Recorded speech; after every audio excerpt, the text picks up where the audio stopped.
volta com o programa Pense em Saúde, falando hoje de câncer de mama no clima de Outubro Rosa.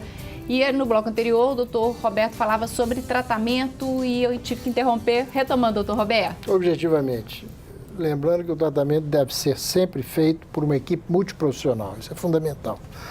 Não se faz nada sem o mastologista, em conjunto com o radioterapeuta, o oncologista, o psicólogo, a enfermeira, etc. Essa é a primeira coisa. Segundo, é o seguinte, do ponto de vista de tratamento sistêmico, seja a utilização de drogas antiblásticas ou manipulação hormonal, o tratamento vai depender de avaliação não só histopatológica, mas também imunistoquímica e, eventualmente, genética daquelas células tumorais.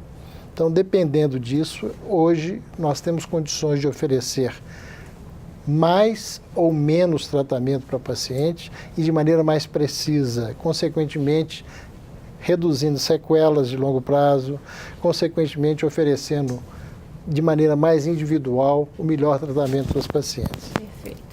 Vamos lá às perguntas de casa, então. A Denise de Sabará, ela diz que tem 50 anos e tem prótese de mama, mas ultimamente ela relata que engordou muito e pergunta se isso pode atrapalhar na detecção de nódulos. Pode ou não o fato dela ter engordado? Não? Não. Objetivamente, não. Objetivamente, não. Neide do Horto fez cirurgia para microcalcificação agrupada e diz que foi achado um carcinoma ductal in situ. Ela gostaria de saber a diferença entre essa calcificação... Aliás, ela gostaria de saber a diferença entre calcificação e nódulo. Doutor Clécio. Isso é um diagnóstico radiológico. Calcificação e nódulo. Isso é a expressão de uma alteração que a gente identifica pelo exame da mamografia. Numa visão tridimensional, imaginária, o que a gente tem no diagnóstico de uma lesão nodular é toda a formação ovoide que a gente identifica no exame da mamografia. Os nódulos eles podem ser benignos ou podem ser malignos. A mamografia não me permite afirmar que aquela alteração ela é benigna ou maligna. Ela me permite uma interpretação e dentro dessa interpretação eu vou selecionar aquilo que é suspeito e aquilo que não é suspeito e que eu possa fazer simplesmente um controle. As calcificações a gente também interpreta mais ou menos da mesma maneira, só que do ponto de vista imaginário, vista na mamografia, é como nós imaginarmos pequenos grãozinhos de areia que se depositam na mama e a mamografia detecta isso. As microcalcificações, dentro de uma interpretação da característica daquelas microcalcificações, também elas podem ser suspeitas ou não suspeitas. E da mesma maneira, eu não posso falar que uma paciente tenha câncer de mama única e exclusivamente avaliando a imagem mamográfica. Então, a partir do momento que apareceu ou o nódulo ou a microcalcificação, é necessário fazer, então... uma avaliação adicional, muitas vezes com a realização de uma biópsia para esclarecer o diagnóstico. A Fernanda, do bairro Ipiranga, diz que perdeu a mãe e a tia com câncer de mama. Ela gostaria de saber se existe algum exame específico para saber a probabilidade dela em ter a doença. Boa pergunta. Na verdade, hoje nós sabemos que tem um teste genético, é uma mutação genética. Na verdade, são vários genes, mas os principais seriam o BRCA1, o BRCA2 e tem também o P53. Tem como fazer o teste, mas sempre me perguntam, quando fazer? E é o que nós estávamos conversando antes, né? Eu converso muito com as minhas pacientes e falo, se você descobrir que você tem uma mutação genética, que você tem uma chance de desenvolver um câncer de mama de até 80%, até os 80 anos, você teria coragem de fazer uma mastectomia bilateral, ou seja, retirar suas duas mamas? Porque realmente não é uma atitude que você pode tomar, né? Algumas falam sim, outras não, nem pensar. Então, é uma decisão que a gente tem que tomar com muita cautela, tem que partir da paciente essa necessidade, para aí sim a gente pensar numa conduta mais agressiva ou não. Certo. A Aline, do bairro Floresta, gostaria de saber mais sobre calcificações, né? O doutor Clécio falou que também é pergunta semelhante, pois ela tem várias calcificações e ela inclusive fez uma mamografia e foi detectado carcinoma in situ. A mamografia, só que a mamografia não detecta, né? Não, ela detecta as microcalcificações.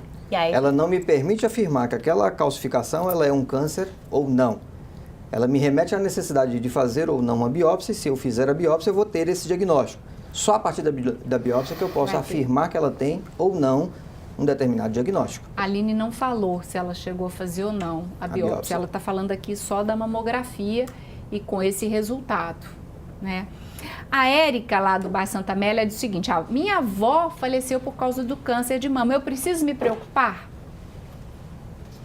Ela tem que... Não deve se preocupar, não. Ela deve fazer uma avaliação anual com o seu mastologista, só isso. Porque ela, eu acho que, na verdade, a Érica, eu não sei a idade dela, parece que ela tem 30 e poucos anos, ou seja, ela ainda não está nessa faixa dos 40 anos, mas o fato dela ter perdido uma avó com câncer de mama, ela seria um indicativo de fazer uma mamografia antes dos 40 ou não? Não, definitivamente. Com essa história, não. Com essa história, não. Ela tem um risco da população, provavelmente a população geral. E ela não disse, inclusive, quando a avó teve o câncer de mama. Provavelmente foi pós-menopausa. Ela não falou. E seria aquele câncer de mama esporádico, que é a maioria. Né? Ah, tá. A Mary Grace, aí não é nenhuma pergunta, é um comentário, ela mandou por e-mail, disse que hoje faleceu uma vizinha dela que lutava contra o câncer de mama há algum tempo. E essa vizinha, acho que de 40 anos, né? Muito jovem. Enfim, só relatando que é um caso muito triste, uma doença muito triste, de uma história muito triste, né? Uma vizinha de 40 anos, jovem, com filhos pequenos, e agora. E a outra que a gente recebeu foi a Conceição de Sabará, na verdade não foi uma pergunta, foi uma sugestão de tema, gostaria de sugerir o tema escorbuto. Como é que estamos de tempo aqui? Tá tempo da gente conversar? Deixa eu lembrar um pouquinho da Meire aí, rapidamente. Vamos lá. A Meire, infelizmente, ela perdeu um ser humano que ela amava e tudo mais, uma amiga, etc. Agora, Meire, nós temos convivido com centenas de pessoas que foram acometidas por um câncer de mama há vários anos e, felizmente, vão muito bem. Ou seja, não são todos os casos curáveis, né, mas o câncer de mama nós temos que entender, é uma doença principalmente quando feito o diagnóstico precoce, na maioria das vezes, perfeitamente curável. Isso é fundamental. Isso que é importante a gente deixar. Eu queria, né, acho que essa é a principal mensagem de hoje, que eu gostaria que cada um desse a sua. Tudo bem. Eu acho, né, então concordando com o doutor Roberto, acho que a gente poderia deixar essa mensagem, que é a mensagem do Outubro Rosa, né, da gente ter essa lembrança e da prevenção. De realmente fazer o exame, de fazer a mamografia, o alerta para toda a população, porque tem muitas mulheres que até hoje, apesar de terem sim o acesso à mamografia, não vão, e principalmente por medo. E uma vez que ela está com medo e não faz, aí sim ela vai ter provavelmente um prognóstico, né, uma cura muito pior. Eu já ouvi então, casos, não tenham medo, procurem, né, se prevenir. Porque tem pessoas, só um parênteses rapidinho, de uma pessoa pessoas que percebem alterações e falam, não vou fazer mamografia não, porque eu já vi que tem alteração, vai que é. Isso. Então aí que evita. Aí que ela perde a chance. Ela perde a chance de uma cura. Comentário, pra gente, assim, ou mensagem sua. Mas eu acho que a grande mensagem que a gente tem que passar nesse Outubro Rosa na verdade, parece ser repetitivo, mas nós queremos ser repetitivo porque só exaustivamente a gente chamando a atenção, não apenas da sociedade civil, da população feminina, mas dos gestores como um todo, da necessidade do diagnóstico precoce, porque só o diagnóstico precoce hoje nos permite afirmar uma probabilidade de cura de 90% a 95% de chance para o câncer de mama. E talvez aí sim nós conseguirmos reverter essas assustadoras taxas de mortalidade, que infelizmente ainda é a realidade do Brasil. E, inclusive, você estava falando de tratamento, doutor Roberto, e esse tratamento, você citou quimioterapia, cirurgia, quanto mais precocemente, menos invasivo ou menos lesivo pode ser essa cirurgia para a mulher, né? A coisa tem mudado um pouco, sabe? Graças a Deus. De um modo geral, você está correto. Como hoje nós temos tido informações